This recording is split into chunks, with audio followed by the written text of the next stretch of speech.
y'all. Welcome back to another scintillating episode of True North Sports Talk Podcast. I am Peter Barclay, your host, and we have a myriad of topics to get into today. We have some NFL football for all you football fans out there. We have some golf for you golf heads out there, and near the end of the show, we have a topic that you might not think of, but it is part of the sports world. We are going to talk about some track and field, as there are things always going on in different areas of the world of sports, and I just wanted to branch out a little bit and bring us some different topics to keep us interested. And we're going to do this a little bit more going forward. And so keep checking back, because one of these times we may be covering a sport that you're interested in.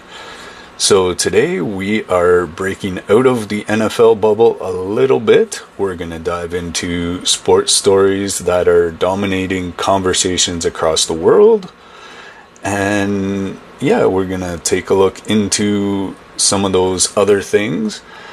And we may be talking about a little more baseball. And we've got just one of the most shocking starts to the NFL season we've had in decades.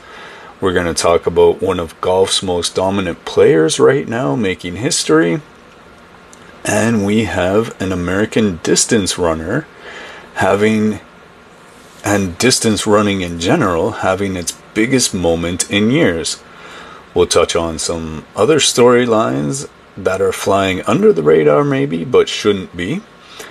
And this is exactly the kind of multi-sport coverage that we've always been looking to bring you. And while everyone else is obsessing over one league or that league or this league, we're trying to give you the full sports landscape, because as always, there's just way more happening in the world of sports than just one sport, whether it's football, baseball, basketball, hockey, whatever it may be. There's so much going on. So we have a story that has been talked about ad nauseum in the NFL, and one of their players was fined for an incident last week. The Kansas City Chiefs are 0-2, and let that sink in for a moment. It just doesn't seem real, because it's almost never happened in this era of Kansas City this Super Bowl era that they've been in. They are 0-2 to start the season. This has never happened, as we said, in this era, the Patrick Mahomes era, as a starter. And for the people across the NFL, this is very shocking. There's shockwaves happening all across the league. And to say the least, the nature of this happening is very unprecedented. And when I say this is unprecedented, we mean that literally. Mahomes is one of the best quarterbacks to come along since Tom Brady. And the Chiefs haven't started 0-2 since 2015. And that is before Mahomes was even the starter. This team, like the Patriots of the early 2000s, has been the model of consistency and the gold standard under Andy Reid and Patrick Mahomes. This is the team that every other franchise more or less wishes that it could be. And they're now sitting at the very bottom of the AFC West. So, what has that got people looking for when they're thinking of the Kansas City Chiefs? We've been talking about this almost from the beginning of the season. Are the Chiefs done? Is Mahomes having regression? Is the Chiefs dynasty over? What is the Chiefs fans' panic meter? And these are the kinds of things you would expect about a struggling franchise, not the team that has been in the last 4 Super Bowls. Now, where do they stand in the power rankings? Well, there's been a dramatic fall in those power rankings.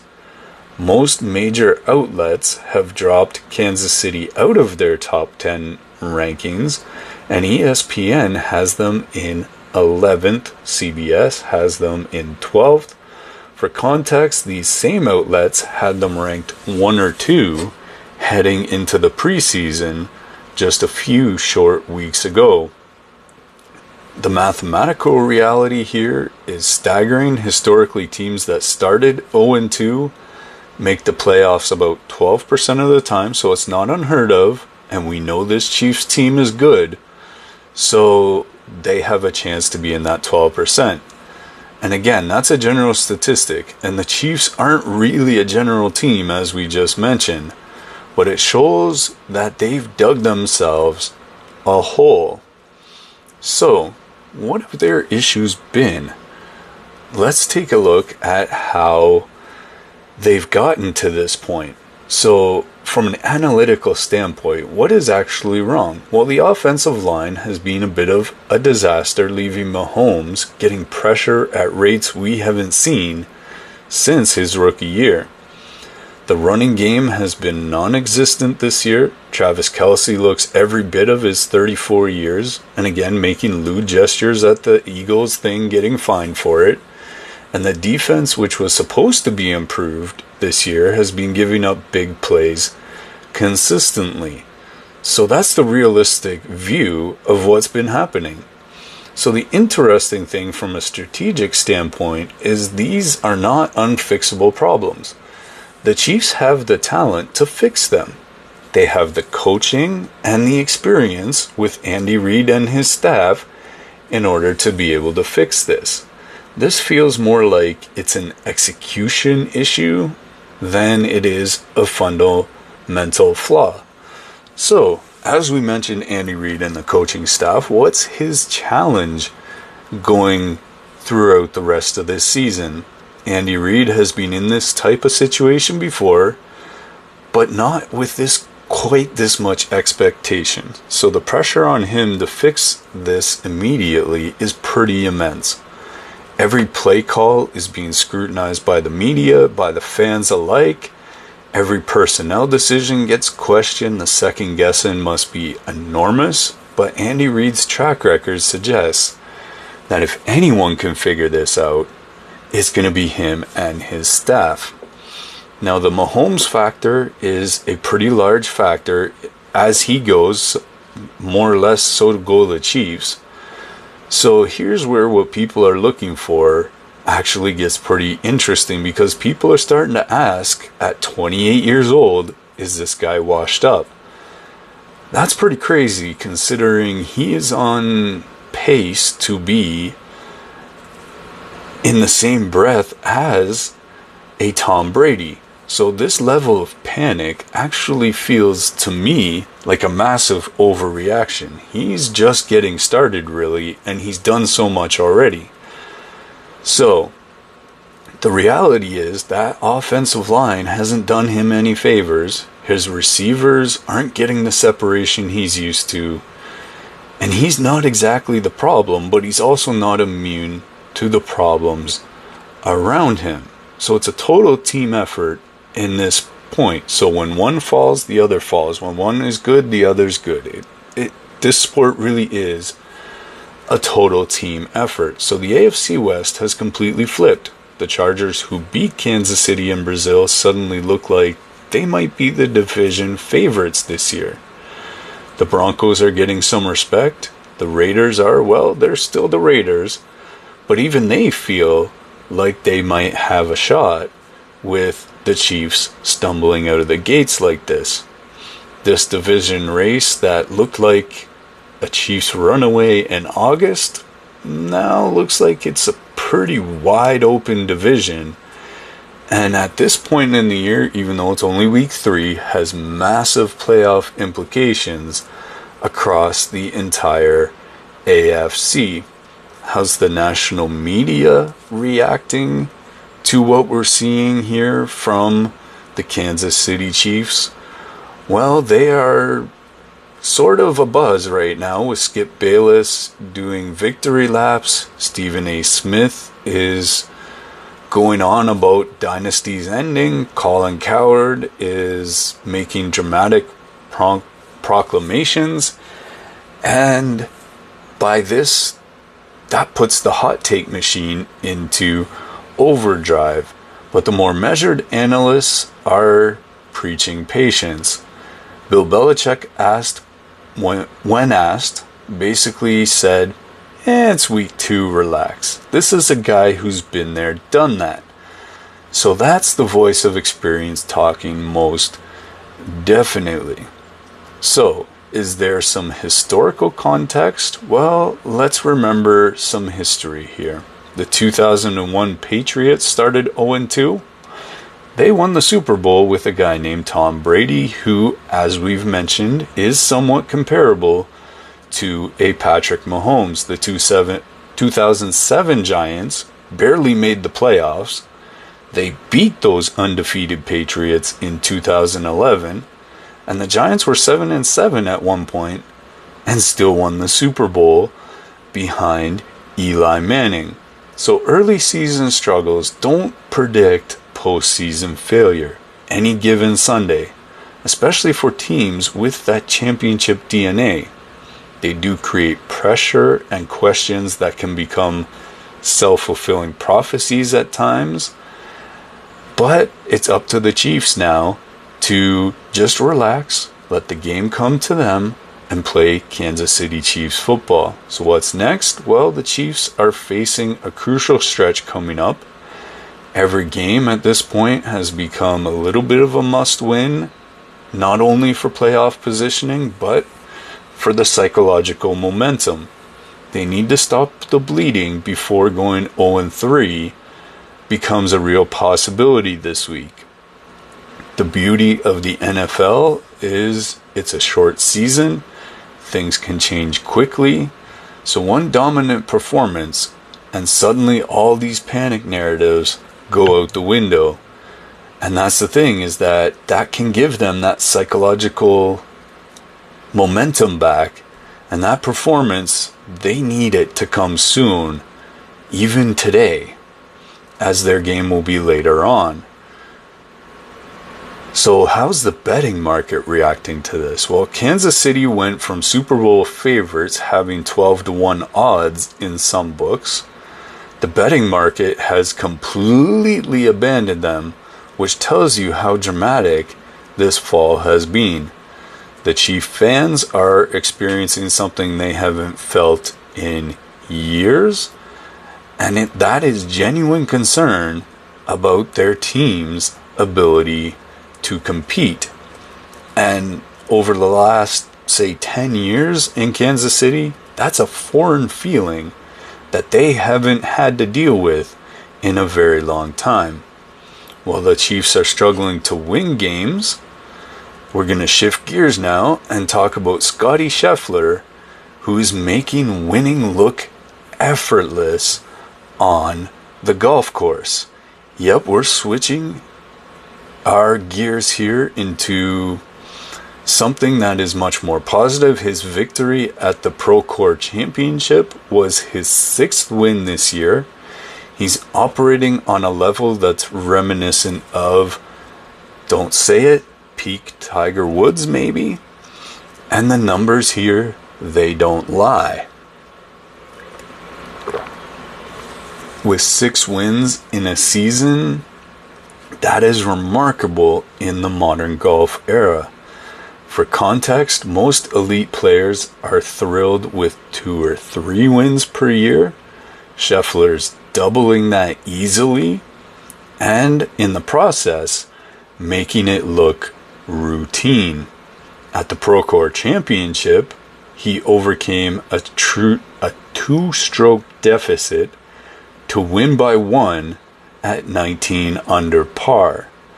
Now, 19 under par for the average Joe like us, that's pretty unfathomable. That kind of Sunday charge used to be Tiger's signature move, and now Scheffler is doing it with similar dominance and composure.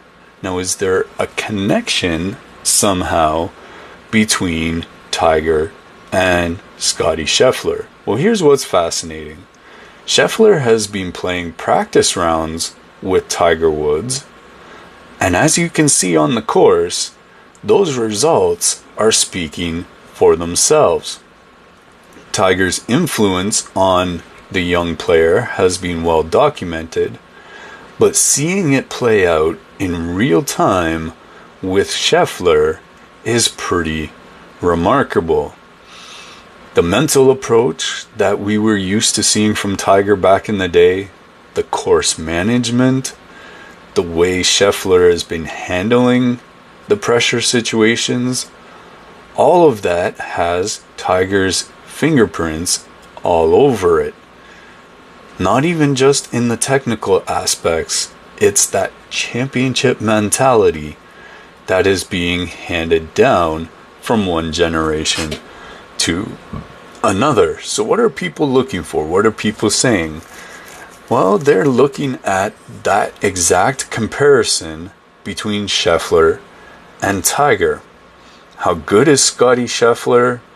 Best golfer in the world right now. These are the things that people are saying and looking at when thinking about Scottie Scheffler. They show that fans are starting to recognize what golf insiders have been saying for a while now, and that Scheffler is just simply on a different level right now.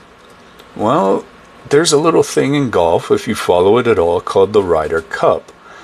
Well, does this have any implications regarding Scottie Scheffler? Well, he headlines the U.S. team going into the Ryder Cup alongside Bryson DeChambeau, and that pairing represents basically the future of American golf. The U.S. has struggled in recent Ryder Cups, but having someone on Scheffler's level, even DeChambeau is coming up and being pretty strong. So that type of play changes everything. His consistency, his clutch performance, they make him the kind of player who can carry a team in match play format. European teams have always seemed to find that psychological edge, but with Scheffler's dominance, that has potential to shift that dynamic. And we mentioned it momentarily before. We were talking about technical excellence. So what makes Scheffler special isn't just one aspect of his game. It's the fact that he is a complete package. His driving accuracy, his iron play and short game, his putting, they are all at elite levels right now. At this point in time, there are really no weaknesses or holes in his game to exploit. His course management right now is what sets him apart from other talented players. He plays percentage golf, but with the skill to execute difficult shots when he needs to. And it's a combination that, to this point in the season, has proven nearly unbeatable. So, how is he being recognized by the media and by the fans? Well, the golf media is starting to use terms like generational talent, Tiger level dominance, and these type of comments aren't just throwaway comparisons. For people who are experienced observers of this game, these are based on measurable results, and they pass the eye test with consistent performance. What's interesting is how Scheffler has handled the attention. Unlike some dominant athletes who seem to relish the spotlight, he maintains a quiet confidence that lets his performance do the talking. Lo and behold, a humble champion. That's a rare thing these days. So where does he rank? And is the prize money racking up the way you would expect? So Scheffler's running away with the FedEx Cup standings. He's already locked up most of the season-long awards. And the prize money this year, being 6 wins, which is more than most, is approaching record levels, which shows the financial rewards of being able to sustain excellence in the sport. So the world golf rankings have him significantly ahead of the number 2 player, with a points gap that's reminiscent, again, comparing to Tiger's peak years. Those rankings are based on his recent performance, so it's not just the reputation, it's current dominance. So beyond the Ryder Cup, Scheffler's play is raising America's golf profile internationally. And for years, the European and international players like Rory McIlroy have dominated major championships. So Scheffler's consistency is starting to shift that narrative more towards a North American player. His major championships performances this year have been exceptional, even in the events that he didn't win so far. And that is the mark of a player who's going to contend what we would imagine for years to come. Is there a historical perspective here? So we're potentially watching the emergence of golf's next superstar during his prime years. These kinds of dominant seasons, they're rare in professional golf, where parity has increased dramatically over, say, the past decade or so, after the incident where Tiger basically fell off a cliff. Scheffler is making winning look easy in an era where depth of talent has never been greater. That's a testament to his exceptional ability and his mental toughness. So, where do we go from here? The season is starting to wind down, and Scheffler's consistency suggests he may not be done adding to his wins total. Major championships are where legends are made, and his performance in those events will determine what his legacy eventually will be.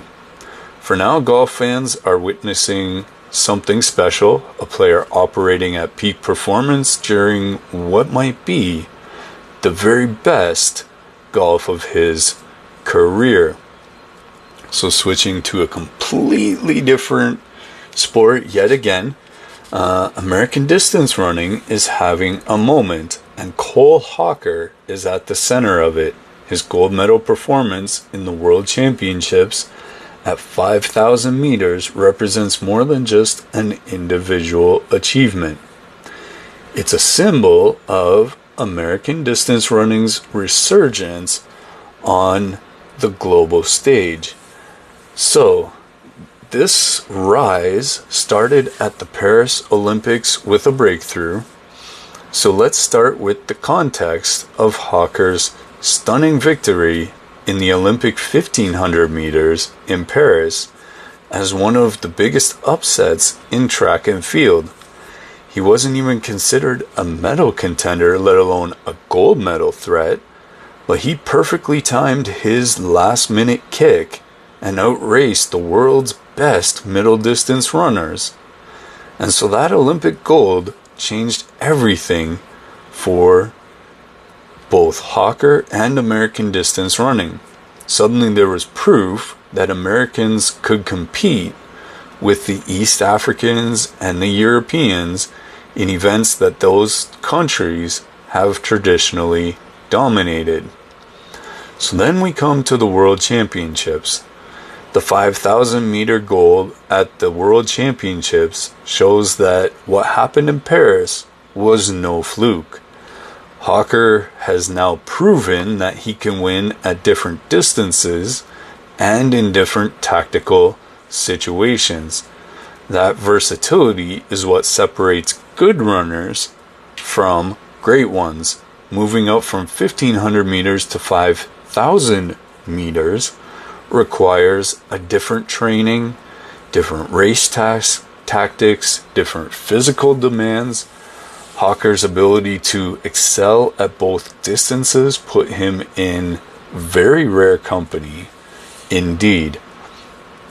American distance running is getting a bit of a renaissance, as it were. Hocker isn't alone in this resurgence, as Ryan Krauser continues to dominate shot put.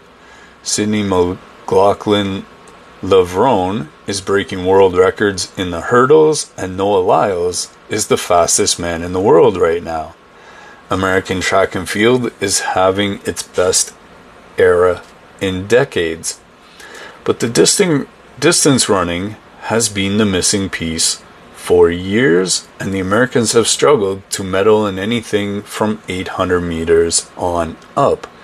Hocker's success changes that narrative almost completely.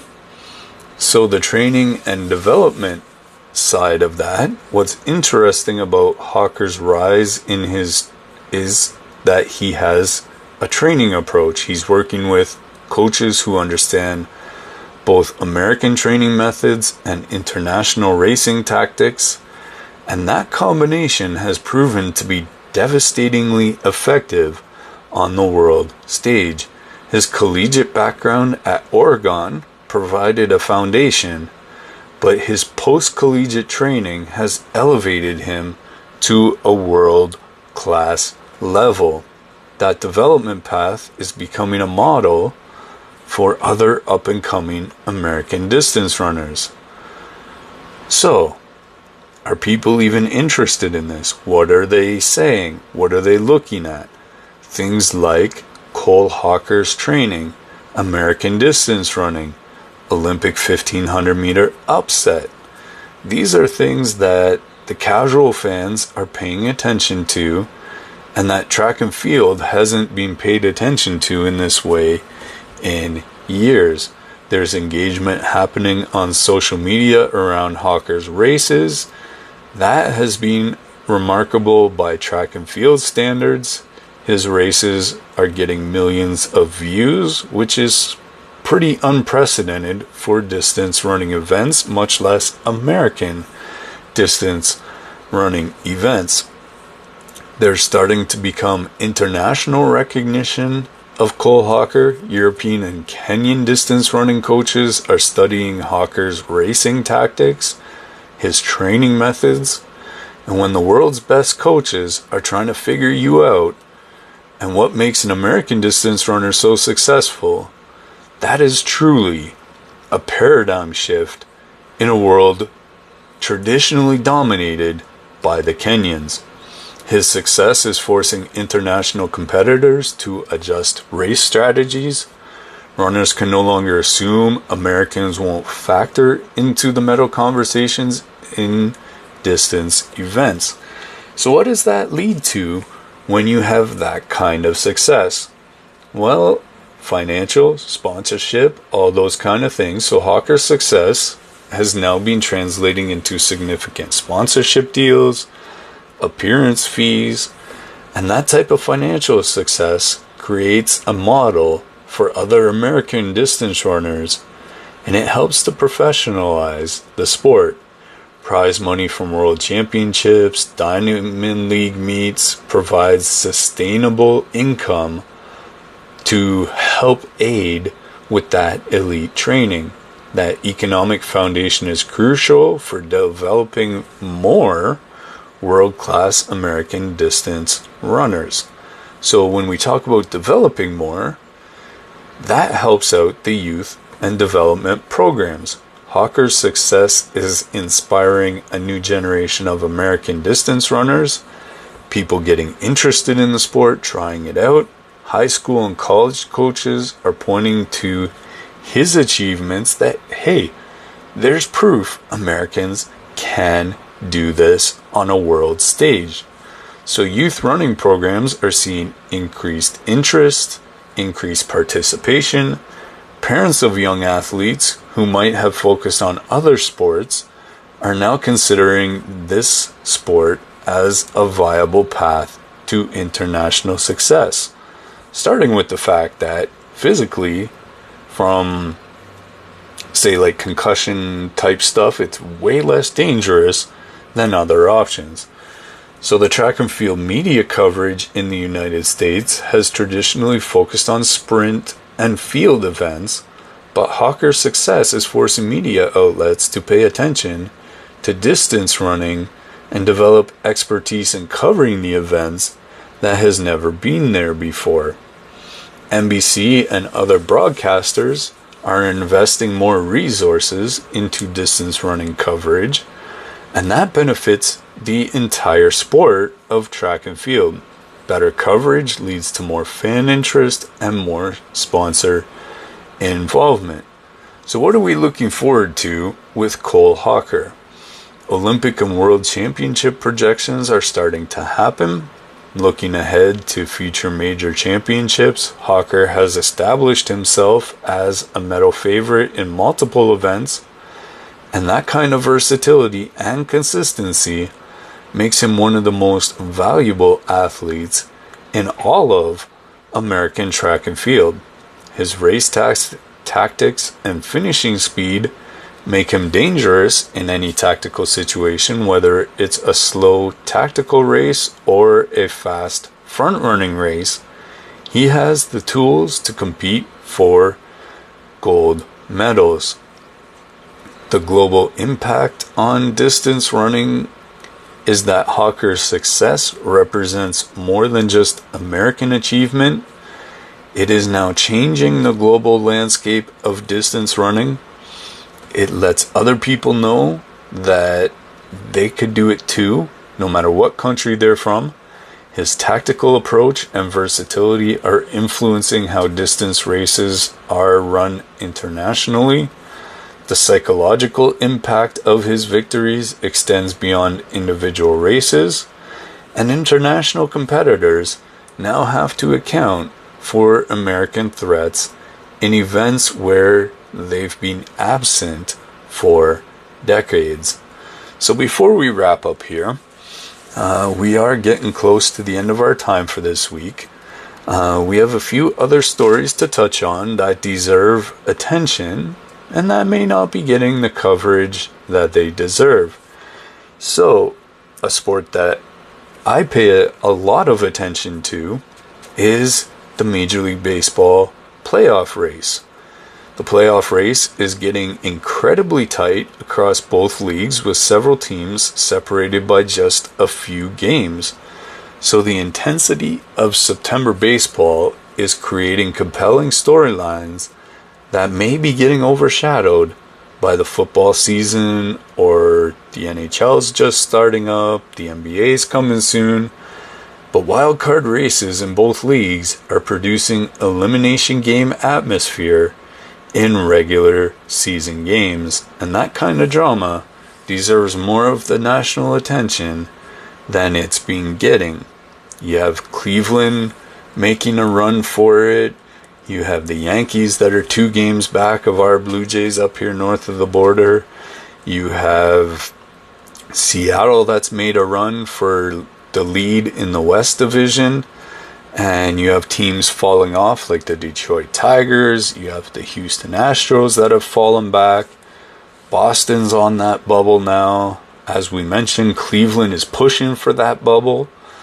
And so there is a lot of different storylines happening. And that's just across the American League. You have Milwaukee running away with the all-time record for this year in baseball. You have the Phillies hot on their trail, even though they're both leading their respective divisions. And even the wild cards in the National League are being very tightly contested. Now, switching to a different sport here, NHL hockey is starting to ramp up for a new season. There are lots of storylines like Mitch Marner going to Vegas and many others surrounding different players. So there's fascinating storylines developing around roster construction. There's rule changes.